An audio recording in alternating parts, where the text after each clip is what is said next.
Setia, and my friend's name is Lechina Gohai, Deepsika Gohai, and Lily Setia. We are from Sondapur Sithapatar Higher Secondary School.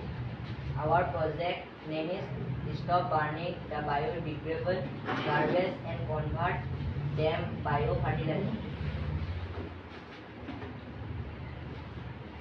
Burning biodegradable garbage.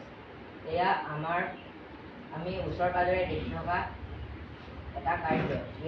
ইয়াত আমি গছৰ পাতসমূহ কোনো এটা জেগাত গোটাই জ্বলাই দিয়া হয়। ইয়াৰ সলনি আমি এই গছৰ পাতখিনি কোনো এটা গাঁত খান্দি তাত কেইমাহমানৰ কাৰণে থৈ দিলে এইবোৰে জৈৱিক সাৰ হিচাপে পৰিৱৰ্তন হ'ব আৰু মাটিৰ উৰ্বৰতা শক্তি বৃদ্ধি কৰিব।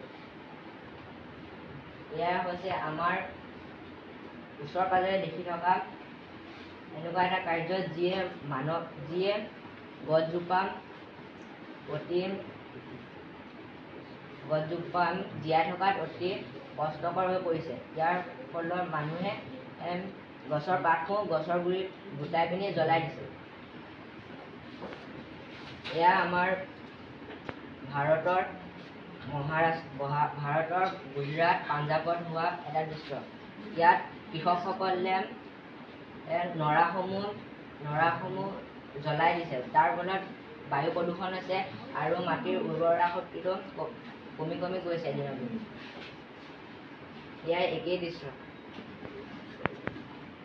ইয়াৰ সলনি আমি খেতি পথাৰখনত কোনো এটা কৰ্ণাৰত তাৰ নৰাখিনি গোটাই পিনি কেইমাহমান থৈ দিলে তাৰ কাষত আমি খেতি কৰিব পাৰিম আৰু তাৰ কাষত থকা কৰ্ণাৰটোত জাবৰ জোঁথৰখিনি জৈৱিক সাৰলৈ ৰূপান্তৰ হ'ব।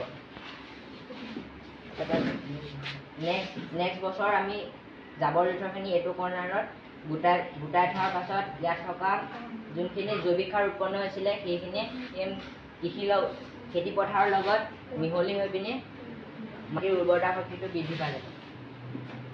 একেদৰে আমি নেক্সট বছৰ আমি কৰ্ণাৰটো ইয়াত বনাব পাৰোঁ। এনেদৰে আমি খেতি পথাৰখনৰ বিভিন্ন অংশত এই কৰ্ণাৰটো বনাই পিনি আমি জাবৰ জোঁথৰখিনি গোটাই থ'ব পাৰোঁ। ইয়াৰ ফলত মাটিৰ উৰ্বৰতা শক্তি বৃদ্ধি হ'ব আৰু বায়ু প্ৰদূষণটো দিনক দিনে কমি যাব। ধন্যবাদ।